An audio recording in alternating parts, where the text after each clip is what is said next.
YPS जिसको हम YouTube practice set बोलते हैं, उसका ये 4th वीडियो आपके सामने है। जैसा कि हम देख रहे हैं, हमारी जो सीरीज़ है 25 मॉक टेस्ट की, और इसका जो कोर्स है अगर आपने नहीं लिया है तो स्पोर्ट्स इंजीनियर एप्लीकेशन पर है, उसका लिंक आपको डिस्क्रिप्शन में मिल ही जाएगा। उसका ये चौथा टेस्ट है, उस चौथे टेस्ट का ये वीडियो सोल्यूशन है। आप किसी भी एग्जाम की प्रिपरेशन कर रहे हो फिजिकल एजुकेशन के अंदर, RPSC, SSB, UPTGT, estate, DTPLUS-B, MPTET या फिर UGC नेट, सभी के लिए जो यहाँ पर नाम नहीं भी लिखे हुए हैं उन सभी के लिए ये जो क्वेश्चंस हैं ये इंपॉर्टेंट रहेंगे। आपकी फिजिकल एजुकेशन में फाउंडेशन बनाने के लिए, कंसेप्ट समझने के लिए ये काफ़ी इंपॉर्टेंट क्वेश्चन है। 50 हम क्वेश्चंस लेते हैं एक वीडियो में, क्योंकि ये जो आपका मॉक टेस्ट है वो 50 क्वेश्चंस का है। अगर हाँ यहाँ पर आप अच्छे तरीके से इसको देखना चाहें तो जो हम मॉक टेस्ट लेते हैं कितना है, 50 क्वेश्चंस उसके अंदर होते हैं, तो उसी का वीडियो सोल्यूशन है। MCQs बैच ये हमारा फर्स्ट है, इसके बाद में और भी बैचेज आएंगे। फर्स्ट बैच में आपको जैसे कि पता ही है 25 हम मॉक टेस्ट आपके लिए प्रोवाइड करवा रहे हैं। क्वेश्चंस की तरफ आए तो पहला क्वेश्चन है, नाडा का पूरा नाम क्या है? NADA, national anti doping agency, इसकी फुल फॉर्म है नेशनल एंटी डोपिंग एजेंसी। और वर्ल्ड लेवल पर है वाडा, वर्ल्ड एंटी डोपिंग एजेंसी, ये इनकी फुल फॉर्म है। एग्जाम में कई बार इनके बारे में पूछ लेते हैं। भार संबंधित खेलों में खिलाड़ी वजन कम करने के लिए किस डोपिंग पदार्थ का प्रयोग करता है? देखिए, डोपिंग जो पदार्थ या फिर डोपिंग सब्सटेंसेज हैं, वेट कैटेगरी के जो स्पोर्ट्स हैं, लास्ट वीडियो में हमने देखा भी था, अलग अलग स्टेरॉइड्स, अल्कोहल, ओपियम, ड्यूरेटिक्स, 4 ऑप्शंस दे रखे हैं। हमने ड्यूरेटिक्स के बारे में समझा था कि ऐसे गेम, ऐसे स्पोर्ट जहां पर वेट कैटेगरी को मेंशन किया जाता है, तो वेट जब ज़्यादा हो जाता है उस वेट को कम करने के लिए ड्यूरेटिक्स का इस्तेमाल किया जाता है। ड्यूरेटिक्स से क्या होता है, आपकी बॉडी का जो फ्लूइड है वो कम हो जाता है, बॉडी का पानी कम हो जाता है, और यूरिन, बार बार आप पेशाब करने जाते हो, आपको टॉयलेट बार बार लगती है, क्योंकि आपकी बॉडी से अब पानी कम हो रहा है। पानी 2 से 3 लीटर भी कम हो जाता है, उससे क्या होगा, 2 से 3 किलो आपका वजन कम हो जाएगा। जब आप वेट करवाने जाते हो, वजन तुलवाने जाते हो, आपका वहां पर वेट कम होगा। कम होने से आपकी जो वेट कैटेगरी है उसके अंदर आप शामिल हो जाते हो, और इस तरीके से ये डोपिंग का जो सब्सटेंस है उसका यूज किया जाता है। नेक्स्ट है, काइनेसिस से क्या तात्पर्य है? काइनेसिस आपने एक फिजिकल एजुकेशन के अंदर अपना सब्जेक्ट है, उसको बोलते हैं किनेसियोलॉजी, तो काइनेसियोलॉजी भी इसको बोल सकते हैं। किनेसियोलॉजी है वो काइनेसिस वर्ड से बना है। काइनेसिस का मतलब होता है मूवमेंट करना, तो आपकी बॉडी में जो भी मूवमेंट होते हैं उनकी जो स्टडी की जाती है वो किनेसियोलॉजी के अंदर की जाती है, और काइनेसिस का मतलब होता है मूवमेंट या फिर गति। एचन-वॉल का संबंध निम्न में से किससे है? एचन-वॉल इन्होंने स्टैटिस्टिक्स को दुनिया को दिया था, तो आपका ऑप्शन बी या फिर ऑप्शन सेकंड करेक्ट हो जाएगा। सांख्यिकी के बारे में हम पढ़ते हैं, एचन-वॉल ने सबसे पहली बार दुनिया को बताया था, या फिर ऐसे कह सकते हैं स्टैटिस्टिक्स के बारे में और जो फर्दर स्टडी है उनका बताने का काम एचन-वॉल ने किया था। किसी वर्ग की सीमा की बड़ी संख्या और छोटी संख्या के अंतर को क्या कहते हैं? सिंपल सा है, ये हम स्टैटिस्टिक्स के अंदर देखते हैं। कोई भी हमारा अपर और लोअर क्लास की अगर हम बात करें तो उस लिमिट्स को हम क्या बोलते हैं? अपर लिमिट है, एक लोअर लिमिट है, यहां से यहां तक के बीच की जो रेंज होती है उसको क्या बोलते हैं? तो नाम यहाँ यहीं पे आपका क्लियर हो गया, उसको आप रेंज बोलते हो, सीमा बोलते हो उसको, अपर और लोअर क्लास की लिमिट को। स्टैंडर्ड डेविएशन को किससे चिन्हित किया जाता है? विचलन बोलते हैं इसको। इसको डिनोट किससे करेंगे ये पूछा गया है। तो स्टैंडर्ड डेविएशन का ये है स्टैंडर्ड डेविएशन, सिग्मा से इसको डिनोट करते हैं। QD है क्वाड्रियल डेविएशन, X करते हैं मीन से। ये इनके नाम है स्टैटिस्टिक्स के अंदर, इनको हम पढ़ते हैं, समझते हैं। कॉलेज और विश्वविद्यालयों में मनोरंजन के अंतर्गत क्या नहीं आता? रिक्रिएशनल एक्टिविटीज की बात हो रही है कि कॉलेजेस और यूनिवर्सिटीज के अंदर क्या नहीं आता, तो नोट को ध्यान में रखना है, क्या नहीं आएगा। कॉलेज और यूनिवर्सिटीज के अंदर स्पोर्ट्स तो होते हैं, स्पोर्ट्स आपके रिक्रिएशन के भी काम में आते हैं, कल्चरल इवेंट्स में भी आप रिक्रिएशन देखते हो, ड्रामा में भी आपके लिए रिक्रिएशन होता है, लेकिन स्टूडेंट यूनियन इलेक्शन में हम रिक्रिएशन की बात नहीं करते हैं। वो बात अलग है जब छात्र संघ चुनाव या फिर इलेक्शन यूनिवर्सिटीज और कॉलेजेस के अंदर होते हैं, लोग या फिर जो स्टूडेंट्स हैं वो वहाँ पर भी रिक्रिएशनल देख लेते हैं, हाँ, अपना रिक्रिएशन कर लेते हैं, लेकिन ये रिक्रिएशनल एक्टिविटी नहीं है। बाकी तीनों रिक्रिएशनल एक्टिविटीज हो सकती हैं। साहित्यिक गतिविधियों में मनोरंजन गतिविधि कौन सी है? यहाँ पर सारी साहित्यिक गतिविधियां हैं। यहाँ पर पूछा गया है कि आपकी जो रिक्रिएशनल एक्टिविटी है, रिक्रिएशन का हमने लास्ट वीडियो में देखा भी था, रिक्रिएशनल में आप अपनी जो एनर्जी है उसको रिगेन करते हैं। जैसे कि बहुत सारे लोग हैं कि मैं अभी थक चुका हूँ, मुझे घूमने जाना है, मुझे अपने दोस्तों से बात करनी है, ऐसे गेम खेलने हैं जिसके अंदर रूल्स उस तरीके से नहीं हो, स्ट्रिक्ट रूल्स ना हो। इस तरीके की जो एक्टिविटीज़ हैं उनको रिक्रिएशनल कहा जाता है, मनोरंजन उनको कहते हैं। 4 ऑप्शंस में से आपकी डिबेट रिक्रिएशन नहीं होता। डिबेट में आपको एक्टिवली पार्टिसिपेट करना होता है। ऐसे में भी आप कुछ लिखते हो, एक्टिविटी आप करते हो। लिटरेसी एक्टिविटीज, साहित्यिक जो भी क्रियाएं हैं, लिखना, पढ़ना, बोलना, ये सभी आप मनोरंजन के अंदर इनको शामिल नहीं करते। लेकिन कवि सम्मेलन आपके लिए मनोरंजन का एक साधन हो सकता है। इस तरीके से ऐसे क्वेश्चंस को अटेम्प्ट करना है। खेल में चोटों से बचाव के सिद्धांत में सबसे पहला सिद्धांत क्या है? अब स्पोर्ट्स में चोट तो लगती ही है, एक पार्ट आप कह सकते हो। स्पोर्ट्स बिना चोट के, बिना इंजरीज के खेलना मुश्किल है, आप परफॉर्म नहीं कर पाओगे। लेकिन पहला प्रिंसिपल क्या है? इंजरी से आप बच सको या फिर आपकी इंजरी कम से कम हो। तो फिटनेस, प्रैक्टिस, रिक्रिएशन और वार्म अप, स्पोर्ट्स में या फिर कोई भी फिजिकल एक्टिविटी, एक्सरसाइज आप करते हो, उससे पहले आपको वार्म अप करना जरूरी होता है। ये आपका करेक्ट आंसर भी हो जाएगा। वार्म अप क्यों जरूरी होता है इसको हमने पहले भी डिस्कस किया था, एक बार दोबारा देख लेते हैं। वार्म अप जब आप करते हो, कुछ स्ट्रेचिंग एक्सरसाइज करते हो, उससे आपकी बॉडी का जो टेम्परेचर है वो बढ़ जाता है। क्यों बढ़ता है? क्योंकि आपकी बॉडी के अंदर जो ब्लड था, वो ब्लड अब पूरी बॉडी के अंदर जाना स्टार्ट हो गया है। जब आप रिलैक्स पोजीशन में थे तो आपका जो ब्लड था वो आपके ऑर्गन्स के पास था, या फिर ऑर्गन्स में ज़्यादा वो बह रहा था, फ्लो कर रहा था। जब आपने वार्म अप किया तो अब ये ऑर्गन्स के बजाय आपकी पूरी बॉडी में, आपकी मसल्स में फ्लो होना स्टार्ट हो गया।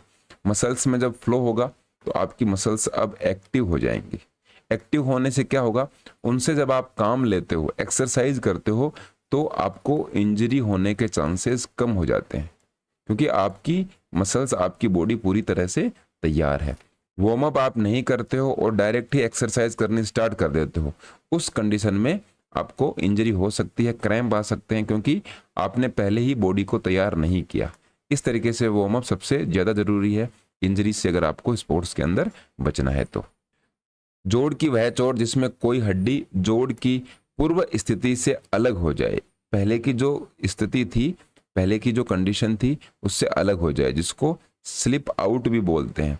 जैसे कि यहाँ पर एक हड्डी है और इसके ऊपर कोई हड्डी और जुड़ी हुई है, ये यहाँ से अलग होकर और यहाँ पर आ जाए, इसका मतलब उसने अपनी जगह को छोड़ दिया है। अपनी जगह को छोड़ने का जो इंग्लिश में होता है वो होता है डिसलोकेट। लोकेट मतलब लोकेशन, डिस मतलब अपनी जगह को छोड़ देना। तो ये करेक्ट आंसर हमारा हो जाएगा डिसलोकेशन। ये डिसलोकेशन कई बार हमें देखने को मिलता है, आपका जो हिप जॉइंट है वहां पर देखने को मिलता है, शोल्डर जॉइंट है वहां पर भी डिसलोकेशन हो जाता है, बॉल एंड सॉकेट जॉइंट का। और कहां पर होता है? आपकी जो स्लिप डिस्क है वो भी एक डिस्क ही होती है। स्लिप डिस्क कहां पर होता है? आपकी रीढ़ की हड्डी, रीढ़ की हड्डी को स्पाइनल कॉर्ड कहा जाता है, वहां पर भी डिस्क या फिर डिसलोकेट हो जाता है, अपनी जगह से हड्डियां दूसरी जगह पे चली जाती हैं। क्रैम्प की बात करें तो ये हड्डियों के अंदर नहीं होता, मसल्स के अंदर होता है। मसल्स एक तरह से फ्रीज हो जाती हैं। फ्रैक्चर हड्डियों के अंदर होता है जब हड्डियां टूट जाएंगी। स्ट्रेस फ्रैक्चर क्या होता है? जब आपकी हड्डी ऐसे खड़ी हुई है, उसके ऊपर ज़्यादा वजन पड़ गया, तो स्ट्रेस की वजह से हड्डी यहाँ से थोड़ी सी क्रैक हो जाती है। ऐसा अभ्यास जिसे लंबे समय तक अधिकतम ऑक्सीजन लेकर किया जाता है क्या कहलाता है? मैक्सिमम ऑक्सीजन से कोई लॉन्ग ड्यूरेशन आप एक्टिविटी कर रहे हो, तो ऑक्सीजन जो भी आप एक्सरसाइज कर रहे हो उसमें ऑक्सीजन की प्रेजेंस हो, उसको बोलते हैं एरोबिक एक्टिविटी। एक होती है अनएरोबिक। अनएरोबिक में आप ऑक्सीजन का यूज नहीं करते, ऑक्सीजन का बहुत ही कम यूज करते हो, अगर करते हो तो। दोनों नाम हमने लिख लिए, दोनों नाम यहाँ पर दे भी रखे हैं ऑप्शंस में। स्प्रिंट दे रखा है और फ्लेक्सिबिलिटी दे रखा है। तो फ्लेक्सिबिलिटी लॉन्ग ड्यूरेशन की मैक्सिमम ऑक्सीजन की प्रेजेंस में करने वाली एक्सरसाइज नहीं होती, स्प्रिंट भी नहीं कर सकते। स्प्रिंट तो क्या है, एक अनएरोबिक एक्सरसाइज है। तो यहाँ पर आपका करेक्ट आंसर हो जाएगा एरोबिक एक्टिविटी। एरोबिक्स आप करते हो क्योंकि लंबे टाइम तक जब आप फिजिकल एक्टिविटी करते हो तो आपको ऑक्सीजन की बहुत ज़्यादा ज़रूरत पड़ती है, बिना ऑक्सीजन के उस एक्टिविटी को आप परफॉर्म नहीं कर पाओगे, इसलिए मैक्सिमम ऑक्सीजन की जरूरत आपको पड़ेगी, उसको एरोबिक्स कहा जाता है। लचकता मापने के यंत्र को क्या कहते हैं? लचकता मतलब फ्लेक्सिबिलिटी। फ्लेक्सिबिलिटी को मेजर करने वाले इंस्ट्रूमेंट को गोनियोमीटर कहा जाता है। डायनेमोमीटर भी एक इंस्ट्रूमेंट होता है। डायनेमोमीटर से आप क्या नापते हो? आप स्ट्रेंथ को मेजर करते हो, ताकत को नापने के लिए डायनेमोमीटर काम में आता है। स्वीडिश विधि जिसे स्पीड प्ले कहा जाता है, क्या कहते हैं? लास्ट वीडियो में हमने देखा था, स्पीड प्ले कहते हैं, एक ट्रेनिंग मेथड है, उससे आपकी एंडोरेंस डेवलप होती है। एंडोरेंस डेवलप होगी और ये स्वीडिश मेथड है। स्वीडिश मेथड मतलब स्वीडन से ये मेथड हमें मिला है और इसको स्पीड प्ले भी कहा जाता है। स्पीड के साथ इसके अंदर आप खेलते हो, ये आपका होता है फार्टलेग मेथड। इसके बाद में सर्किट ट्रेनिंग। सर्किट ट्रेनिंग में क्या होता है, इस तरीके से ये एक गोल सा सर्किट बना लेते हैं, यहाँ पर कोई एक्सरसाइज की जा रही है, यहाँ पर की जा रही है, यहाँ पर कोई एक्सरसाइज करते हो। इस तरीके से पूरे सर्किट में अलग अलग टाइप के 8 से 10 स्टेशन होते हैं। ये स्टेशन का मतलब है इन स्टेशंस में इन जगह पर आप अलग अलग एक्सरसाइज करोगे। स्प्रिंट का मतलब क्या होता है, बहुत कम समय के लिए बहुत तेज गति से आपको स्पीड से दौड़ना स्प्रिंट कहलाता है। स्ट्राइड्स क्या होता है? स्ट्राइड्स को आप ऐसे कह सकते हो, आपके कदम कितने बड़े हैं। कदम बड़े होने का मतलब है जब आप रनिंग करते हो, तो जब आप दौड़ते हो तो दौड़ने में एक पांव आपका यहां पर गिरा, दूसरा यहां पर गिरा, तो ये है एक स्ट्राइड। ये स्ट्राइड शॉर्ट और लॉन्ग दो टाइप के आप बना सकते हो, एक यहां पे और यहां पे। आपका एक पैर यहां पर गिरा राइट का और लेफ्ट का यहां पर गिरा, इसका मतलब ये स्ट्राइड आपकी लंबी है, इसको लॉन्ग स्ट्राइड कहते हैं। लॉन्ग स्ट्राइड आपकी स्प्रिंट में बहुत ज्यादा हेल्प करती हैं। ये थोड़ा सा समझने के लिए था। 4 ऑप्शंस यहाँ पर दे रखे हैं, तो 4 ऑप्शंस के बारे में आपको पता होना चाहिए। वह विधि जिसमें प्रतियोगी कई प्रतिस्पर्धाओं में भाग लेता है ताकि सहनशीलता बढ़े, क्या कहलाती है?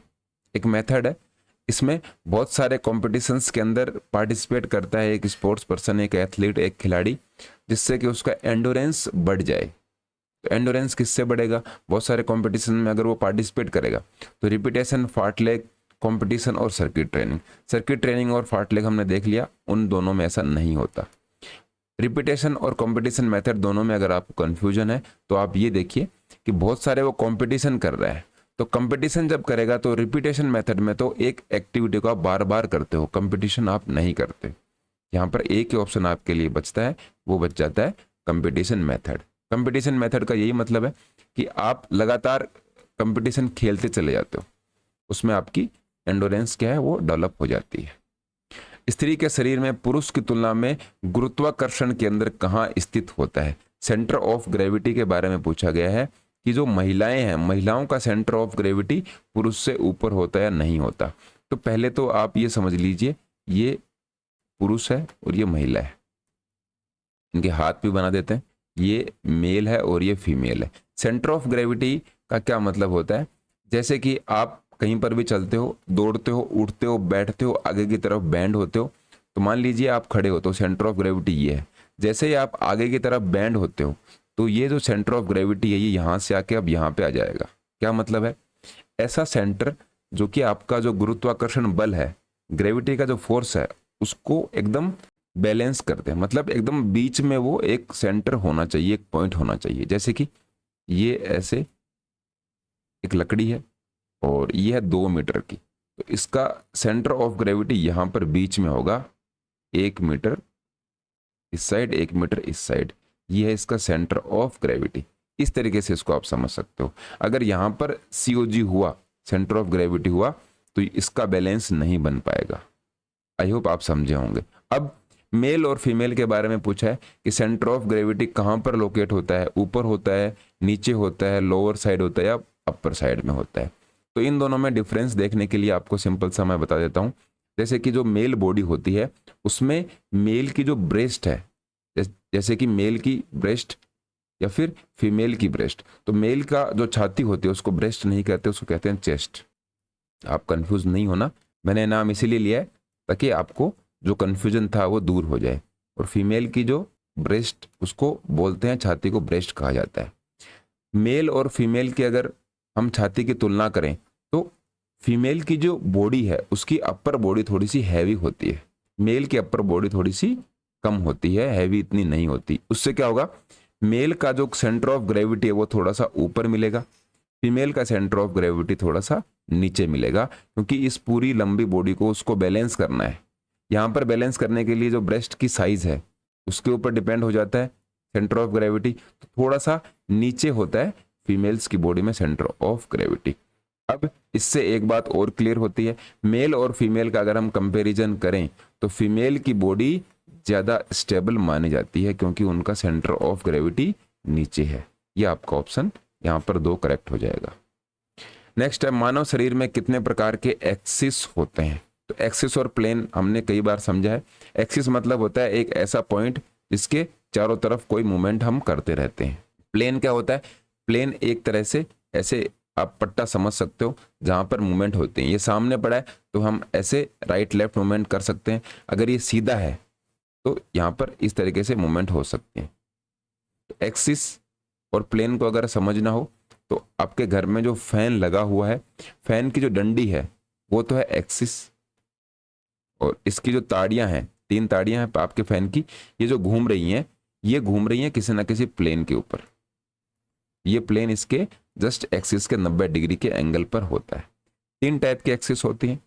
कौन कौन सी होती हैं? एक तो ये सैजिटल एक्सिस, एक होती है फ्रंटल एक्सिस, और तीसरी होती है वर्टिकल एक्सिस।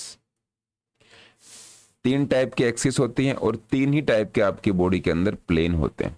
उनका भी नाम यही है, सैजिटल प्लेन, फ्रंटल प्लेन और वर्टिकल प्लेन। करेक्ट आंसर आपका हो जाएगा 3। ये किनेसियोलॉजी बायोमैकेनिक्स में हमने डिटेल में समझ रखा है। कौन से निम्नलिखित विटामिन को सूरज की किरणों में भी प्राप्त किया जा सकता है? तो सूरज की किरणें सभी को पता है, सनलाइट से हमें जो मिलने वाला विटामिन है वो होता है विटामिन डी। विटामिन बी का पूरा कॉम्प्लेक्स होता है, यहाँ पर B1, B2, B3, B5, इस तरीके से बहुत सारे विटामिन होते हैं। विटामिन के होता है और विटामिन सी होता है। विटामिन सी को एस्कॉर्बिक एसिड कहा जाता है। इन सभी को आपको ध्यान रखना है। विटामिन बी और सी ये है वाटर सोल्यूबल विटामिन, जो कि क्या होते हैं, पानी में घुलनशील विटामिन इनको कहते हैं। बाकी विटामिन ए, विटामिन डी, ई और के ये है फैट सोल्यूबल विटामिन, जो कि वसा में घुलनशील विटामिन इनको कहा जाता है। ये आपको ध्यान रखना है। अलग अलग इनके साइंटिफिक नेम भी हैं, जैसे कि विटामिन के है, विटामिन के को फिलोक्विनोन कहा जाता है, विटामिन डी को कैल्सीफेरॉल कहते हैं। इस तरीके से कई बार इनके नाम भी पूछ लेते हैं। बोन से हम क्या काम करवाते हैं? क्या काम है बोन के? What are the functions of bone? हड्डियों के क्या काम होते हैं? तो हड्डियों के बहुत सारे काम होते हैं। आपको प्रोटेक्शन भी देने का काम करता है, आपको एक तरह से मसल्स के साथ जुड़े हुए रहते हैं तो आपको ताकत भी देने का काम, वैसे तो ताकत देने का काम मसल्स का होता है, बोन्स तो बस आपकी हेल्प करते हैं। बोन्स को आप लीवर के जैसे यूज कर सकते हो। यहाँ पर ऑप्शंस में एक ये ऑप्शन दे रखा है, प्रोवाइडिंग प्रोटेक्शन, आपको सुरक्षा प्रदान करने का काम बोन करती हैं आपकी बॉडी के अंदर। जैसे कि चेस्ट की बात आप कर लो, चेस्ट के ऊपर आप देखोगे चेस्ट का केज है ना, जिसको बोलते हैं रिब केज। रिब्स का मतलब है आपकी पसलियां, और केज का मतलब होता है पिंजरा, अस्थि पंजर इसको आप बोल सकते हो। ये क्या करता है, आपके लंग्स, हार्ट, इसके साथ साथ बाकी जो आपके अपर चेस्ट के अंदर जो भी पार्ट होता है उसको प्रोटेक्ट करने का काम करता है। इसलिए हड्डियां प्रोटेक्शन का आपकी बॉडी के अंदर काम करेंगी। नेतागिरी के गुण प्राप्त करने का सबसे उत्तम साधन क्या है? लीडरशिप क्वालिटीज की बात हो रही है। बेस्ट मेथड क्या है उनको एक्वायर करने का, कि लीडरशिप क्वालिटी आपकी डेवलप हो जाए? पहला है कैंप का प्रबंधन करना, बिल्कुल यहाँ से लीडरशिप क्वालिटीज इंप्रूव होती हैं। खेलों में भाग लेना, यहाँ से भी लीडरशिप क्वालिटीज इंप्रूव हो सकती हैं। भाषण प्रतियोगिता में भाग लेना, बिल्कुल नहीं हो सकती। भाषण आप देते हो तो उसमें लीडरशिप क्वालिटीज आपकी डेवलप नहीं हो पाएंगी। टिकट्स और कॉइन इकट्ठे करने में तो लीडरशिप क्वालिटी का कोई रोल नहीं है। 2 ऑप्शन अब हमारे पास बचे हैं, दोनों ऑप्शंस में से एक हमें करेक्ट चूज करना है, एक ही ऑप्शन इसका सही माना जाएगा। तो देखिए, स्पोर्ट्स में आप पार्टिसिपेट करते हो, आपकी लीडरशिप क्वालिटीज निश्चित रूप से इंप्रूव होती हैं, लेकिन कब होती हैं? जब आपको कोई रोल ऐसा मिले, जैसे कि आपको कैप्टन बना दिया, तब आपकी लीडरशिप क्वालिटी इंप्रूव हो गई, या फिर आप कोई टीम गेम खेलते हो तभी आपकी लीडरशिप क्वालिटी इंप्रूव होती है। अगर आप इंडिविजुअल गेम खेलते हो, अपना ही खेल खेलोगे, दूसरे से किसी से मतलब नहीं है, तो लीडरशिप क्वालिटीज आपकी इंप्रूव नहीं हो पाएंगी। तो क्या मतलब हुआ इसका? स्पोर्ट्स में अगर लीडरशिप क्वालिटीज इंप्रूव करनी है तो उसकी कुछ कंडीशंस हैं। या तो आप लीडर हो, कैप्टन हो, तब आपकी लीडरशिप क्वालिटीज इंप्रूव होती हैं, या फिर आप कोई टीम गेम खेलते हो, टीम गेम के अंदर आपकी लीडरशिप क्वालिटीज इंप्रूव होती हैं। लेकिन जब आप कैंप का प्रबंधन करोगे, किसी कैंप को आप संभालते हो, उसको मैनेज करते हो, तब आपकी लीडरशिप क्वालिटी सबसे ज़्यादा इंप्रूव होती हैं। कहाँ पर हमें रुकना है, कहाँ पर कैंप लगाना है, कब हमें ट्रैकिंग करनी है, कब खाना खाना है, कौन कौन सी कैंप में आज एक्टिविटीज़ होंगी, किसकी कौन सी ड्यूटीज़ होंगी, ये सभी जो डिसाइड करने हैं काम अगर आप कर लेते हो, आपकी लीडरशिप क्वालिटीज़ वहाँ पर सबसे ज़्यादा इंप्रूव होती हैं। लीडरशिप क्वालिटीज़ आपकी वहाँ पर देखने को मिलती हैं। नेक्स्ट है, निम्नलिखित में से कौन सा एक अच्छे नेता का गुण नहीं है? यहाँ पर नोट को आप थोड़ा सा ध्यान में रख लिया करो। ऑफलाइन पेपर है तो नोट को इस तरीके से, जैसे कि मैंने बॉक्स में बंद किया है, उसको 2-3 बार ऐसे बॉक्स में बंद कर लिया करो, क्योंकि जब हम क्वेश्चन अटेम्प्ट करते हैं तो नोट को ध्यान में नहीं रखते और किसी भी ऑप्शन पे टिक करके और आगे निकल जाते हैं। ये थोड़ा सा एक सिली मिस्टेक का हमारा पॉइंट बन जाता है, इससे आप थोड़ा सा बचिए। तो लीडर जो होना चाहिए, अच्छा लीडर जो होना चाहिए, उसमें कौन सी क्वालिटी नहीं होनी चाहिए? पहला क्या है? ज्ञानवर्धक होना चाहिए। ठीक है, एक गुड लीडर थोड़ा सा ज्ञानवर्धक होना चाहिए, नॉलेजेबल होना जरूरी है। दूसरा क्या है? अच्छा व्यक्तित्व होना चाहिए, ये बात भी ठीक है, उसकी पर्सनैलिटी तो अच्छी होनी चाहिए। अच्छे लीडर में हम ये तो कोशिश ही करते हैं कि उसकी पर्सनैलिटी अच्छी हो। तीसरा है, अच्छा व्यवस्थापक होना चाहिए, एक अच्छा एडमिनिस्ट्रेटर या फिर गुड एडमिनिस्ट्रेटर वो होना चाहिए। तीनों ही बातें सही हैं। फिर है, एक अनन्य शासक होना चाहिए, ऑटोक्रेटिक रूलर होना चाहिए। अनन्य शासक का मतलब है कि जो मैंने बोल दिया वही काम होगा, मैं किसी की भी नहीं सुनूंगा। आप तानाशाही के तरीके से भी उसको बोल सकते हो। तो ये लीडर के अंदर गुण नहीं होना चाहिए। ऑप्शन 4 इसका यहाँ पर करेक्ट हो जाएगा।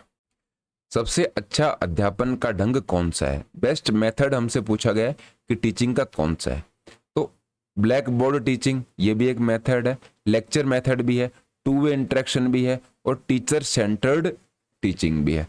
ऐसा मेथड जिसमें ओनली टीचर बता रहा है और बच्चे सीख रहे हैं, अच्छा मेथड है, लेकिन सबसे बेस्ट आप इनको नहीं कह सकते। लेक्चर मेथड है, लेक्चर मेथड में आपने कुछ बताया, लेक्चर दिया, बच्चों के समझ में नहीं आया, बच्चों से आपने पूछा ही नहीं, इस मेथड को भी आप अच्छा नहीं बता सकते। मेथड तो है ये, लेकिन बेस्ट मेथड हमें चूज करना है। फिर है श्यामपट, black board teaching, black board में आपने टीच कर दिया, पढ़ा दिया, लेकिन ये मेथड भी अच्छा नहीं है, क्योंकि आप बच्चों के डाउट्स नहीं लेते हो, बच्चों से कुछ नहीं पूछते हो, तो ये मेथड अच्छा कैसे हो सकता है? तो टू वे इंटरेक्शन आपका सबसे शानदार मेथड हो जाएगा। आपने जो पढ़ाया है उसके बाद में आप बच्चों को सवाल पूछते हो, बच्चे आपसे वापस सवाल पूछते हैं, उसके बाद में जो भी कंसेप्ट है वो इस तरीके से सवाल जवाब करके आप क्लियर करवाते हो। ये सबसे शानदार मेथड हम कह सकते हैं। इस मेथड का हम यहाँ पर भी यूज़ कर सकते हैं, जैसे कि इस वीडियो के कमेंट में अगर आप कमेंट करते हो कि आपको कौन सा टॉपिक हार्ड लग रहा है, मुश्किल लग रहा है, कौन सा टॉपिक आपको समझ में कम आता है, तो आप अगर कमेंट्स में बताते हो तो हम कोशिश करेंगे यूट्यूब पर आपके लिए उस टॉपिक से रिलेटेड आपके जो डाउट्स हैं वो क्लियर हो जाएं और उस टॉपिक को आपको करवाया जाए। नेक्स्ट है, कक्षा का प्रबंधन किस पर निर्भर करता है? क्लासरूम का जो मैनेजमेंट है वो किसके ऊपर डिपेंड करता है? 4 ऑप्शंस हमारे सामने हैं, बहुत सारी बातें। अवेलेबिलिटी ऑफ फंड ये नहीं आएगा, लास्ट भी ऐसे क्वेश्चन को हमने डिस्कस किया था। देखिए, ये जो 25 मॉक टेस्ट हैं इनमें कुछ क्वेश्चंस आपको रिपीट होने के भी चांसेस मिलेंगे। रिपीट ऐसा नहीं है कि ऐसे ही हो रहे हैं, कुछ क्वेश्चंस को जानबूझकर भी रिपीट किया जाता है ताकि एक क्वेश्चन के आपको 2-3 बार प्रैक्टिस हो जाए। आप उस क्वेश्चन को गलत करते हो, नेक्स्ट मॉक टेस्ट में या फिर 2 से 3 मॉक टेस्ट छोड़ने के बाद अगर वो क्वेश्चन आपको मिलता है तब भी आप उसको गलत कर रहे हो, इसका मतलब आपको थोड़ा सा देखने की जरूरत है। आप अपनी गलतियों को सुधार लो, इसके लिए कुछ क्वेश्चंस को रिपीट किया जाता है। यही क्वेश्चन ऐसा था जो कि लास्ट जो प्रैक्टिस सेट था उसके अंदर भी दिया गया था, वहां पर हमने करेक्ट आंसर इसका देखा था, type of teaching activities. Classroom का मैनेजमेंट आपकी टीचिंग एक्टिविटीज के ऊपर डिपेंड करता है, आप किस तरीके से पढ़ाते हो। नेक्स्ट है, दीवार को धकेलना किसका उदाहरण है? यहाँ पर बहुत सारी एक्सरसाइज दे रखी हैं, इनको हम थोड़ा सा समझ लेते हैं। देखिए यहाँ पर आइसो आइसो आइसो 3 जगह लिखा हुआ है, इसका मतलब समझिए। आइसो मतलब होता है कांस्टेंट। अब कांस्टेंट का मतलब क्या होता है? कांस्टेंट का मतलब आप समझ सकते हो फिक्स, इनको आप बोल सकते हो, जो कि चेंज ना हो, ये होता है आइसो। आइसो के बाद में यहाँ पर पहला नाम है आइसोमेट्रिक, फिर है आइसोटोनिक, फिर है आइसोकाइनेटिक। मेट्रिक, टोनिक और काइनेटिक को समझते हैं। आइसोमेट्रिक का मतलब है आपका जो मेजरमेंट है वो चेंज नहीं होगा। टोनिक का मतलब है टेंशन, टेंशन का मतलब तनाव। और काइनेटिक का मतलब है स्पीड, या फिर कई बार मोमेंट भी यहां पर नाम लिख देते हैं। क्या मतलब हुआ इस बात का? ऐसी एक्सरसाइज जो आइसोमेट्रिक है उनमें मेजरमेंट चेंज नहीं होगी। मेजरमेंट का मतलब क्या है? उनकी लेंथ चेंज नहीं होगी। किन की लेंथ चेंज नहीं होगी? मसल्स की। ऐसी एक्सरसाइज जब आप करते हो तो आपकी मसल्स में कोई भी चेंज नहीं देखने को मिलता, लेकिन आपकी जो मसल्स हैं उनमें तनाव या फिर टेंशन जरूर होता है, मसल्स काम जरूर कर रही हैं, वो होती है आइसोमेट्रिक। दूसरी है आइसोटोनिक। आइसोटोनिक को समझने से पहले इसके टाइप आप देख लीजिए, बहुत ही शॉर्ट में हम आपको बता रहे हैं। आइसोटोनिक के 2 टाइप होते हैं, एक तो होता है कॉन्सेंट्रिक, एक होता है इसेंट्रिक। कॉन्सेंट्रिक में जब आप मान लीजिए आपके हाथ में कोई डंबल है, उसको आप उठाते हो तो आपकी मसल्स की जो साइज है वो कम हो रही है, आपकी जो लेंथ है मसल की वो कम हो रही है, आपकी मसल्स हैं, आपकी मांसपेशियां संकुचित हो रही हैं, उसको बोलेंगे कॉन्सेंट्रिक। और जब आप अपने हाथ को यहाँ पर आ गया उसके बाद में नीचे लेकर जाते हो, ऐसी जो एक्सरसाइज है उसको बोलेंगे इसेंट्रिक। कॉन्सेंट्रिक में आपकी जो मसल्स की लेंथ है वो कम हो रही है, इसेंट्रिक में मसल्स की लेंथ आपकी बढ़ रही है। अब आइसोटोनिक का मतलब क्या है? इसके अंदर टेंशन लगातार बनी रहती है, तनाव हमेशा बना रहता है, और ये जो तनाव है ये कांस्टेंट रहता है, इसमें चेंज नहीं आएगा, तनाव या फिर टेंशन लगातार बनी रहेगी। यह है आइसोटोनिक। काइनेटिक में क्या होता है? आपकी स्पीड या मोमेंट है ये फिक्स रहती है, उतनी ही स्पीड से आप मूवमेंट करते हो।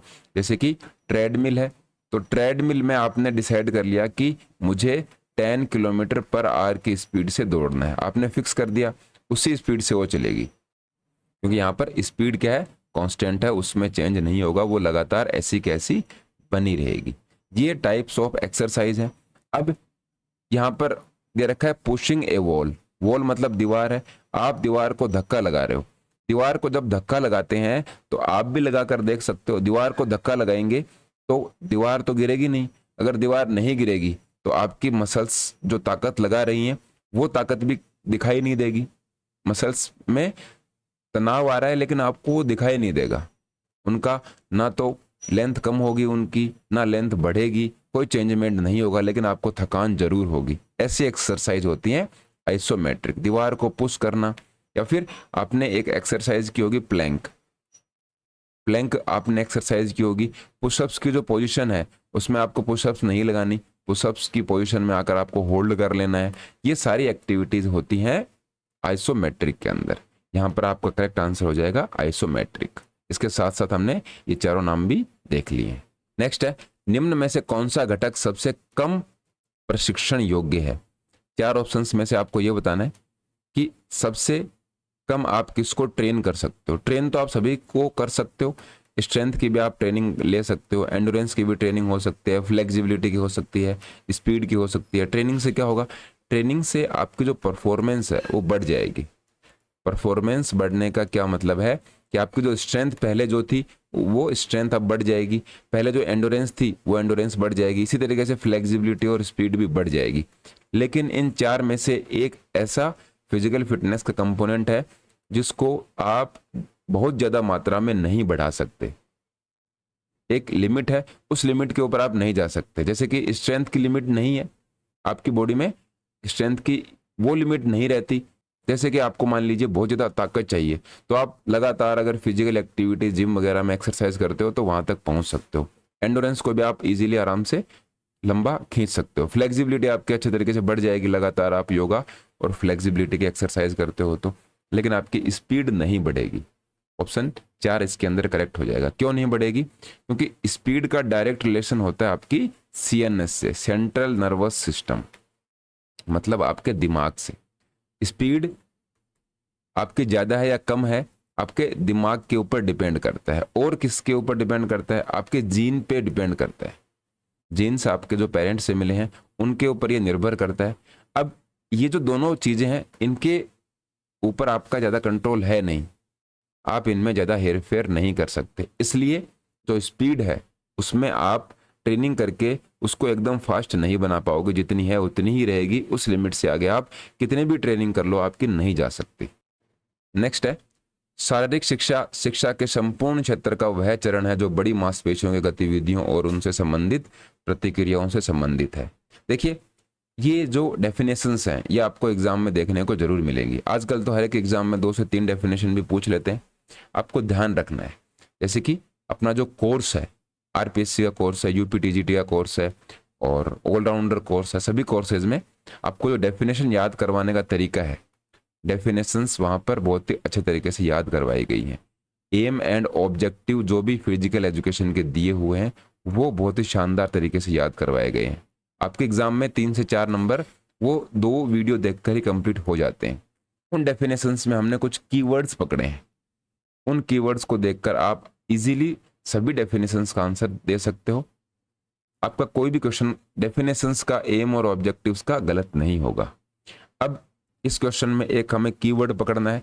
यहाँ पर कीवर्ड है बिग मसल एक्टिविटीज। ये जो बिग मसल एक्टिविटी है ये ऐसा नाम है जो कि एक ही ऑथर ने दिया है फिजिकल एजुकेशन की डेफिनेशन में, और उनका नाम है जेबी नैश।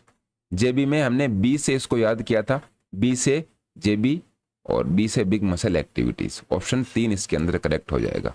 ऐसे सभी की डेफिनेशंस को हमने देखा है।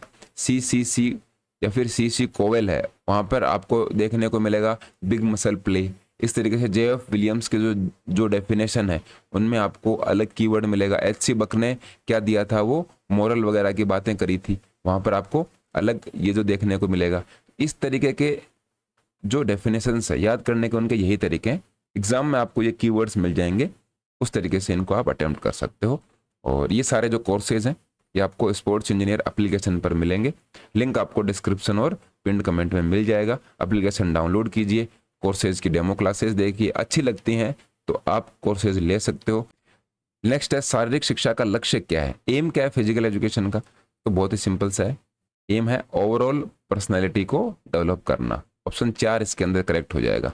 4 ऑप्शन ही आपको सही लग रहे होंगे लेकिन ऑप्शन 4 हमारा इसके अंदर सही होगा, क्योंकि इसमें हम मेंटली, फिजिकली, सोशली, सभी तरीके से, स्पिरिचुअली भी फिजिकल एजुकेशन में हम ये देखते हैं कि किसी भी इंसान का ओवरऑल पर्सनालिटी का डेवलपमेंट हो। किनेसियोलॉजी का संबंध किस अध्ययन से है? तो काइनेसिस का मतलब हमने देख लिया था इसी वीडियो में। काइनेसिस का मतलब होता है मूवमेंट। यहाँ पर भी ह्यूमन मूवमेंट से रिलेटेड है आपका किनेसियोलॉजी। हम किनेसियोलॉजी के अंदर ह्यूमन मूवमेंट्स की स्टडी करते हैं, उनके बारे में हम पढ़ते हैं। गति के तीसरे नियम को किस नाम से जाना जाता है? न्यूटन ने 3 नियम दिए थे। पहला नियम क्या था? लॉ ऑफ इनर्शिया या फिर जड़त्व का नियम। दूसरा नियम क्या था? Law of acceleration. तीसरा नियम क्या था? Law of action and reaction. Option 3 हमारा करेक्ट हो जाएगा। क्रिया और प्रतिक्रिया का नियम दिया था कि इस दुनिया में जो भी कोई काम हो रहा है उससे पहले उसका एक्शन होगा, एक्शन के बाद में कोई रिएक्शन होता है। 400 मीटर बाधा दौड़ में अंतिम बाधा से समाप्ति रेखा की दूरी क्या होती है? 400 मीटर हर्डल की बात हो रही है। तो देखिए ये जो हर्डल रेसेज होती हैं इनमें 10 हर्डल हमेशा रखी जाती हैं। अब 400 मीटर हर्डल है वो मेंस की बात यहाँ पर की जा रही है। यहाँ पर जो हर्डल होती है वो किस तरीके से रखी जाएंगी? तो मान लीजिए ये स्टार्टिंग लाइन है और ये है 400 मीटर का ट्रैक। अब ये जो 400 मीटर का ट्रैक है इसमें हर्डल किस तरीके से रखी जाएंगी? तो ये स्टार्टिंग लाइन से जो पहली हर्डल है, पहली हर्डल रखी जाएगी स्टार्टिंग लाइन से 45 मीटर की दूरी पर। कितनी मीटर की दूरी पर? 45 मीटर की दूरी पर। नेक्स्ट बाकी की जो आगे की हर्डल्स हैं वो कितनी कितनी दूरी पर रखी जाएंगी? वो सभी रखी जाएंगी 35 मीटर की दूरी पर, ये सारी। लेकिन लास्ट में आते आते एक डिस्टेंस थोड़ी सी बच जाएगी और वो डिस्टेंस रहेगी आपकी 40 मीटर। यही यहाँ पर पूछा गया है कि last hurdle to finish the line, last hurdle से लेकर फिनिश लाइन के बीच में दूरी कितनी होगी, तो वो आपकी होगी 40 मीटर। आई होप आप समझे होंगे। पहली स्टार्टिंग लाइन से जो हर्डल है उसकी दूरी है 45 मीटर, मतलब पहली हर्डल 45 मीटर पर होगी। बाकी आगे की जो 8 हर्डल हैं 2 से 8, 2 से 8 क्यों, 2 से 9 ही ले लीजिए। 2 से 9 हर्डल की दूरी है 35 मीटर। लास्ट जो 10th हर्डल है उसकी और फिनिश लाइन के बीच में जो दूरी है वो कितनी रहेगी, 40 मीटर। इसको आपको ध्यान रखना है, ऐसे क्वेश्चन कई बार पूछते हैं। इन दोनों डिस्टेंस को भी आपको पता होना चाहिए। गोला फेंक में सेक्टर कोण कितना होता है, सेक्टर एंगल के बारे में पूछा है शॉर्ट पुट में। तो इस तरीके से ये ऐसे होता है और ये होता है ऐसे। यहाँ पर इस एंगल की बात हो रही है, तो ये एंगल आपको याद ही रखना है, 32.92 डिग्री होता है, 34.92 डिग्री होता है। ये ध्यान में रखने वाली बात है। नेक्स्ट है 10 टीमों के डबल लीग प्रणाली द्वारा कुल कितने मैच खेले जाएंगे। तो डबल लीग टूर्नामेंट है, कितनी टीम है, 10। डबल लीग का फॉर्मूला क्या होता है, n into n minus one. बस अगर सिंगल लीग होता तो n into n minus one by 2 आ जाता। यहाँ पर 10 टीम है तो 10 टीम का मतलब n की जगह हम रख देंगे 10, नंबर ऑफ टीम n होता है, इंटू 10 माइनस 1, 10 माइनस 1 कितना आ जाएगा, 10 को 9 से जब आप मल्टीप्लाई करोगे तो 90 आ जाएगा। 90 ऑप्शन में है तो 90 मैचेस हो जाएंगे। इसका मतलब 90 मैच होंगे 10 टीम के। अगर यहाँ पर डबल लीग की जगह बोलते कि डबल लीग नहीं है, ये सिंगल लीग टूर्नामेंट है, तो बहुत ही सिंपल सा है, 10 इंटू 9 बाई 2/2 कर देंगे और यहाँ से ये कट जाएगा, कितना आएगा 45। तो डबल लीग में जितने मैच होंगे उसके आधे मैच होंगे सिंगल लीग में, क्योंकि ये फॉर्मूला है, इसी से आप पता लगा सकते हो। नेक्स्ट है 8 टीमों की सिंगल लीग प्रणाली द्वारा कुल कितने मैच खेले जाएंगे, यहाँ पर पूछ भी लिया। अब की बार क्या है, सिंगल लीग टूर्नामेंट है, तो ये फॉर्मूला हम काम में ले लेंगे। 8 टीम है तो 8 इंटू 8 माइनस 1/2 कितना आ जाएगा, 8 इंटू 7/2। यहाँ से भी आप काट सकते हो, डायरेक्ट आपके सामने आ जाएंगे 28 मैचेस। ऑप्शन में है 28 मैच होंगे, एक आपका करेक्ट हो जाएगा। सिंगल लीग और डबल लीग का फॉर्मूला आपको ध्यान में रहना चाहिए। शारीरिक शिक्षा में शिक्षण के किस साधन द्वारा रचनात्मक शक्ति का विकास होता है। ऐसी कौन सी टीचिंग एड है जिससे क्रिएटिविटी डेवलप होती है। तो रचनात्मक शक्ति फिजिकल एजुकेशन में किससे होगी, ब्लैक बोर्ड से नहीं हो सकती, पिक्चर से नहीं हो सकती, डायग्राम से नहीं हो सकती। बहुत ही सिंपल सा आंसर है इसका, तो मॉडल्स आपको दिखाए जाएंगे। मॉडल से क्रिएटिविटी बढ़ती है, जैसे कि 400 मीटर का ट्रैक का मॉडल आपने सामने लिया है। मॉडल में यहाँ पर स्टार्टिंग लाइन है, कुछ लोग यहाँ पर बैठे हुए हैं, इस तरीके से एक मॉडल आपके सामने लेकर आ गए। उससे बच्चों की क्रिएटिविटी डेवलप होती है, रचनात्मकता बढ़ती है। नेक्स्ट है शारीरिक शिक्षा शिक्षण में कौन सा श्रव्य साधन नहीं है। ऑडियो एड की बात हो रही है, तो ऑडियो फिजिकल एजुकेशन की टीचिंग में कौन सा नहीं है, रेडियो है, टेप रिकॉर्डर भी होता है, ग्रामोफोन भी होता है, फिल्म स्लाइड नहीं है, फिल्म स्लाइड के अंदर ऑडियो नहीं होती। ये कहाँ से लिया गया, आजकल इनका यूज नहीं होता, ऑडियो वीडियो का यूज होता है, लेकिन ऐसा क्वेश्चन आए तो उसको ध्यान में रखना है। किसी विद्यालय में शारीरिक शिक्षा के कार्यक्रम हेतु समय अवधि किस आधार पर होनी चाहिए। समय अवधि के बारे में पूछा है। स्कूल के अंदर जो फिजिकल एजुकेशन है उसका टाइम ड्यूरेशन किस तरीके से होना चाहिए। करेक्ट आंसर हमारा हो जाएगा कार्यक्रम की विषय वस्तु। फिजिकल एजुकेशन का जो कार्यक्रम है वो बनाते हुए आपका कंटेंट ऑफ द प्रोग्राम, कैसा आपको इवेंट करवाना है उसके अकॉर्डिंग होना चाहिए टाइम ड्यूरेशन। जैसे कि मान लीजिए आपको कबड्डी का मैच करवाना है तो कबड्डी के मैच में आपको टाइम कम चाहिए। उसके अलावा आपको अगर क्रिकेट का मैच करवाना है तो क्रिकेट में आपको टाइम ज़्यादा चाहिए। इस तरीके से आपका प्रोग्राम कैसा है उस प्रोग्राम के अकॉर्डिंग फिजिकल एजुकेशन का टाइमिंग डिसाइड करना चाहिए, ड्यूरेशन का। एकल लीग टूर्नामेंट में भाग लेने वाली टीमों की संख्या 16 है, तो मैचों की संख्या बताओ। क्या बता रखा है, सिंगल लीग टूर्नामेंट है। सिंगल लीग और डबल लीग में यही फर्क है, सिंगल लीग में एक टीम दूसरी टीम के साथ या फिर एक खिलाड़ी दूसरे खिलाड़ी के साथ एक बार खेलता है, डबल लीग में वो 2 बार खेल लेते हैं। तो सिंगल लीग का फॉर्मूला हमने देखा है n इंटू एन माइनस 1/2। यहाँ पर कितनी टीम है, यहाँ पर 16 टीम है, तो 16 - 1 आ जाएगा और अपॉन 2 आ जाएगा। यहाँ पर देख लीजिए 16 गुणा 15/2, 16 multiply by 15 into divided by 2। यहाँ से आप इसको इस तरीके से काट सकते हो। 15 को 8 से अगर आप मल्टीप्लाई करोगे तो आएगा 120। क्या मतलब हुआ, 16 टीम का सिंगल लीग अगर टूर्नामेंट है तो उसमें मैचेस की संख्या 120 होगी। दो ऑप्शन आपका यहाँ पर करेक्ट हो जाएगा। फॉर्मूले से ही सब क्वेश्चन आपके सही हो जाएंगे, ये आपको याद रखना है। कक्षा में विद्यार्थी स्वेच्छानुसार शिक्षक के सामने खड़े होते हैं, ऐसी संरचना को क्या कहते हैं? बच्चे फ्रीली खड़े हैं टीचर के सामने, इसको क्या बोलते हैं? तो ये होती है फ्री फॉर्मेशन। जैसे यहाँ पे टीचर है और बच्चे यहाँ पर ऐसे खड़े हुए हैं, उनके सामने खड़े हुए हैं, तो ये फ्री फॉर्मेशन है। बच्चों पे कोई दबाव नहीं है कि आप लाइन बनाकर खड़े होइए, आप रेक्टेंगुलर फॉर्मेशन आपकी होनी चाहिए, सर्कुलर फॉर्मेशन आपकी होनी चाहिए। तो यहाँ पर बच्चों को बता दिया जाता है कि आपको इसी तरीके से खड़ा होना है, लेकिन फ्री फॉर्मेशन में आप किसी भी तरीके से खड़े हो सकते हैं, आपको बस कंटेंट दिखाई देना चाहिए जो टीचर आपको पढ़ा रहा है। नेक्स्ट है, किस प्रतियोगिता में सभी टीमों को एक दूसरे से मैच खेलना होता है? तो ये तो हमने पढ़ ही लिया, ये होता है आपका लीग टूर्नामेंट के अंदर। नॉकआउट में एक टीम दूसरी टीम के साथ खेलेगी, ये कोई ज़रूरी नहीं है, क्योंकि अगर एक टीम पहला ही मैच हार गई तो बाहर हो जाएगी। नॉकआउट में यही होता है, आपको बार बार मौके नहीं मिलते, केवल एक मौका मिलता है, आप हार गए तो आप बाहर हो जाते हो। चैलेंज टूर्नामेंट में चैलेंज दिया जाता है, सभी टीमों को एक दूसरे के साथ खेलने का मौका नहीं मिलता। कॉम्बिनेशन अलग लेवल का टूर्नामेंट होता है, कॉम्बिनेशन में नॉकआउट और नॉकआउट का कॉम्बिनेशन मान लो हो गया, तो कैसे हो पाएगा एक टीम का दूसरी टीम के साथ खेलना? लीग टूर्नामेंट में ऐसा होता है, सिंगल लीग है तो एक बार, डबल लीग है तो 2 बार टूर्नामेंट या फिर 2 बार मैच हो सकते हैं। मूल्यांकन एक प्रक्रिया है, तो मूल्यांकन एक निरंतर चलने वाली प्रक्रिया है। डिफिकल्ट, सिंपल ऐसे ऑप्शन आए तो उनको आप, नेगेटिव ऑप्शन है इनको आप वहीं पर एलिमिनेट कर सकते हो। मूल्यांकन कंटिन्यूस चलता रहना चाहिए, इवेल्युएशन जरूरी है, लगातार जैसे जैसे आपकी प्रोग्रेस रहती है उसका इवेल्युएशन करना जरूरी है। मूल्यांकन उद्देश्य बनाता है, इवेल्युएशन गोल सेट करता है। डिफिकल्ट, क्लियर, सिंपल या फिर अनक्लियर, तो ये भी आंसर बहुत ही सिंपल सा हो जाएगा। स्पष्ट गोल आपके सामने क्लियर करता है। यहाँ पर क्लियर और सिंपल में कंफ्यूज नहीं होना है। मूल्यांकन जब आप करते हो और आपको गोल मिलते हैं तो सिंपल कुछ नहीं होता, क्लियर गोल आपको मिलता है, स्पष्ट आपको गोल मिलता है कि आपको क्या अचीव करना है। नेक्स्ट है, शारीरिक शिक्षा के प्रबंधन एवं प्रशासन की प्रक्रिया आधारित होनी चाहिए। जो प्रोसेस है मैनेजमेंट और एडमिनिस्ट्रेशन की फिजिकल एजुकेशन के अंदर, वो किसके ऊपर बेस होने चाहिए? तो वो आपकी होनी चाहिए एजुकेशनल फिलोसॉफी के अंदर।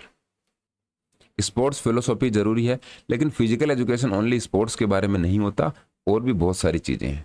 सोशल फिलोसॉफी जरूरी है, लेकिन एजुकेशनल फिलोसॉफी काफी इंपॉर्टेंट है, क्योंकि आप जब फिजिकल एजुकेशन के मैनेजमेंट और एडमिनिस्ट्रेशन की बात करते हो तो मैनेजमेंट और एडमिनिस्ट्रेशन में आप किन से डील करोगे? आप अपने स्टाफ से डील करोगे, बच्चों से डील करते हो, साथ वालों से बात करते हो। बच्चे आपके सामने छोटे भी रहते हैं, बड़े बच्चे भी रहते हैं, उनमें आपका अगर एजुकेशनल फिलोसॉफी से कोई भी वास्ता नहीं रहा है तो आपके लिए दिक्कत हो सकती है। इसलिए एजुकेशनल फिलोसॉफी जरूरी होती है। खेल प्रबंधन एवं प्रशासन में मूल्यांकन है। इवेल्युएशन स्पोर्ट्स मैनेजमेंट और एडमिनिस्ट्रेशन में उनका क्या रोल है? आवश्यक है, अनावश्यक है या फिर कभी कभी आवश्यक है? तो ये भी जो नेगेटिव ऑप्शन है उनको आप निकाल दीजिए। एक ही ऑप्शन बचता है जो कि पॉजिटिव है, वो है एसेंशियल। इवेल्यूशन तो सभी जगह पर जरूरी होता ही है, भले ही आप स्पोर्ट्स मैनेजमेंट की बात करें या फिर कोई भी आप एग्जाम की तैयारी करते हो, वहाँ पर भी इवेल्यूशन जरूरी होता है। जैसे कि आप ये YPS अपनी सीरीज है, यहाँ पर भी तो आप यही कर रहे हो, अपना इवेल्यूशन कर रहे हो। पहले मॉक टेस्ट देकर आते हो, फिर यहाँ पर वीडियो में उसका सोल्यूशन देखते हो और आपको पता लगता है कि मैं क्या गलतियाँ कर रहा हूँ, अभी मुझे क्या सुधार करना चाहिए, और कंसेप्ट अगर मुझे कुछ नहीं आते तो यहाँ पर वो क्लियर हो रहे हैं, तो उससे आप सीख रहे हो, अपने आप को इवेल्युएट कर रहे हो। नेक्स्ट है, खेलों के लिए उपयोगी शिक्षण साधन है। टीचिंग एड स्पोर्ट्स के लिए क्या है? पिक्चर, पोस्टर, न्यूज़पेपर या ऑडियो विजुअल एड। देखिए सभी इंपॉर्टेंट है, लेकिन अगर टीचिंग एड की बात करें स्पोर्ट्स के अंदर, तो अगर आपको कोई वीडियो दिखा दें, वीडियो दिखाते आपको सबसे जल्दी समझ में आएगा पिक्चर, पोस्टर और न्यूज़पेपर के कंपैरिजन में, तो ऑप्शन 4 आपका सही हो जाएगा। ये ऑडियो विजुअल एड है। ऑडियो का मतलब तो है कोई साउंड, विजुअल का मतलब है आपके सामने कोई न कोई चित्र चल रहे हैं, और चित्र जब चलते हैं उनको वीडियो कहा जाता है। और ऐसा वीडियो इसके अंदर ऑडियो भी हो, तो वीडियो का मतलब तो ये होता है जहाँ पर वीडियो और ऑडियो दोनों होते हैं। निम्न में से कॉम्बिनेशन टूर्नामेंट क्या है? तो कॉम्बिनेशन देखिए 4 टाइप का टूर्नामेंट होता है। नॉकआउट कम नॉकआउट, नॉकआउट कम लीग, लीग कम लीग और लीग कम नॉकआउट। इस तरीके से 4 टाइप का टूर्नामेंट। कॉम्बिनेशन में नॉकआउट और लीग को एक साथ कर देते हैं। जैसे कि पहला जो टाइप है इसका, एक बार नॉकआउट होगा, फिर एक बार और नॉकआउट होता है। दूसरे में पहले नॉकआउट टूर्नामेंट होगा, उसके बाद में टीमें बच जाएंगी, उनका लीग टूर्नामेंट होगा। तीसरे टाइप में 2 बार लीग टूर्नामेंट करवा देते हैं। चौथे टाइप में पहले लीग होगा, बाद में नॉकआउट करवा देते हैं। इस तरीके से ये 4 टाइप का होता है। ऑप्शंस में लीग कम नॉकआउट यहाँ पर दे रखा है, ऑप्शन 3 आपका करेक्ट हो जाएगा। League cum knockout. कम का मतलब कुछ नहीं है, कम का मतलब मिक्स आप बोल सकते हो। ये ऐसे पहले लीग हुआ और फिर नॉकआउट हुआ। खेल प्रबंधन की आखिरी कड़ी क्या है? देखिए फाइनल स्टेज की बात कर रहे हैं। कोई भी फाइनल स्टेज आपके इवेल्युएशन उसके अंदर जरूर आएगा। फाइनेंस और बजट भी आता है, लेकिन लास्ट में हम क्या देखते हैं कि हमारा कंपटीशन, हमारा जो इवेंट है वो कैसा हुआ, उसको मूल्यांकन उसका करना जरूरी होता है। तो इवेल्युएशन जहां कहीं भी आ जाए वो आपका फाइनल ही स्टेज मानी जाएगी स्पोर्ट्स मैनेजमेंट में। ये आपको ध्यान में रखना है। इंट्रामुरल एवं एक्स्ट्रामुरल खेल प्रतियोगिताएं योगदान करती हैं। क्या करती हैं? इंट्रामुरल और एक्स्ट्रामुरल के बारे में हम बहुत ज़्यादा समझ भी चुके हैं। इंट्रामुरल क्या होता है? आपकी स्कूल, कॉलेज, यूनिवर्सिटी है, उसके अंदर ही आपस में आप टीम बनाकर खेलते हो, वो तो है इंट्रामुरल, मतलब दीवारों के अंदर। एक्स्ट्रामुरल है आपकी स्कूल का दूसरी स्कूल से टूर्नामेंट है, या फिर दूसरी स्कूल से मैच है, आपकी कॉलेज का दूसरी कॉलेज से है। इस तरीके से ये टूर्नामेंट चलते रहते हैं। अब इनसे होता क्या है, तो हम ऑप्शंस देखते हैं। एथलेटिक टैलेंट के विकास में, हाँ ये बात बिल्कुल सही है, टैलेंट का इसमें डेवलपमेंट जरूर होता है दोनों ही टूर्नामेंट के टाइप से। एजुकेशनल ऑब्जेक्टिव भी हमारा क्लियर होता है। इंस्टीट्यूशनल प्राइड भी मिलती है, संस्था का सम्मान भी होता है, क्योंकि जिस संस्था से आप मान लीजिए एक्स्ट्रा मुरल टूर्नामेंट खेल रहे हो, जिस स्कूल कॉलेज से खेलते हो, तो उसका नाम होता है। तो यहाँ पर तो इस तरीके से आपके चारों ही ऑप्शन करेक्ट हो जाएंगे, ऑल ऑफ दी अबव।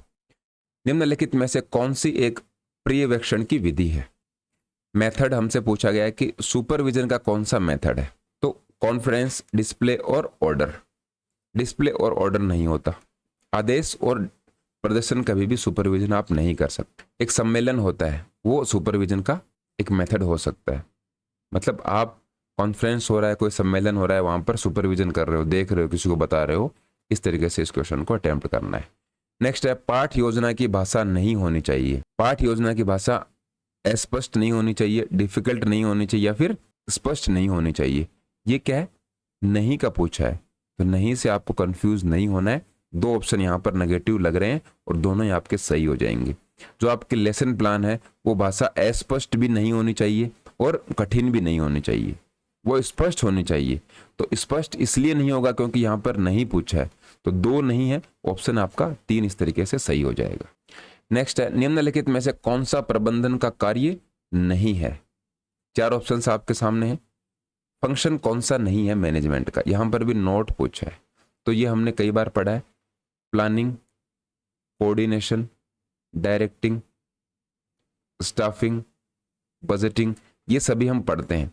इनमें कहीं पर भी संघ नेतृत्व या फिर यूनियन लीडरशिप का नाम नहीं आता। ऑप्शन 3 आपका करेक्ट हो जाएगा। ये हम मैनेजमेंट में पढ़ते ही हैं, जैसे कि हमने उस दिन भी देखा था पोस्ट कॉर्ब, ये मैनेजमेंट में काफी फेमस लाइन है। यहाँ कहीं भी यू नहीं है और एल नहीं है, इसी से आपका ये आंसर क्लियर हो जाएगा। नेक्स्ट है, संस्था की 4 दीवारी के अंदर आयोजित प्रतियोगिता को कहते हैं। बहुत इजी लेवल का ये क्वेश्चन आप इसको कह सकते हो। इसका आंसर आप सभी को पता है, लेकिन अगर यहाँ पर हम आंसर देखना चाहें तो यह है इंट्रामुरल।